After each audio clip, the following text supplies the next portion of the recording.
ગાંધીનગર જિલ્લાના દેગામ તાલુકા એસટી ડેપોમાં 6 જેટલી બસોનું ધારાસભ્યને હસ્તે લોકાર્પણ કરવામાં આવ્યું હતું। દેગામ એસટી ડેપો ખાતે નવીન 6 બસોનું લોકાર્પણ ધારાસભ્ય બલરાજસિંહ ચૌહાણના હસ્તે કરવામાં આવ્યું, જેમાં દેગામ, પાવી, જેતપુર, છોટાઉદેપુર તેમજ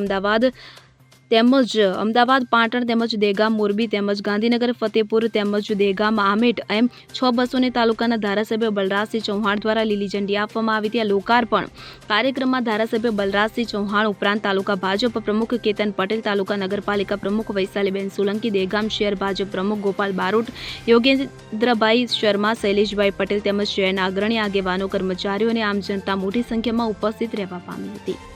અગરસિંહ ચૌહાણ સાથે સેન 24 ન્યૂઝ, હરસોલી, દેગામ। હવે જુઓ દેશ દુનિયાની તમામ ખબરો તમારી આંગળીના ટેરવે। ઉઠાવો મોબાઈલ અને ગૂગલ પ્લે સ્ટોર પરથી ડાઉનલોડ કરો અમારી CN24 ન્યૂઝ મોબાઈલ એપ।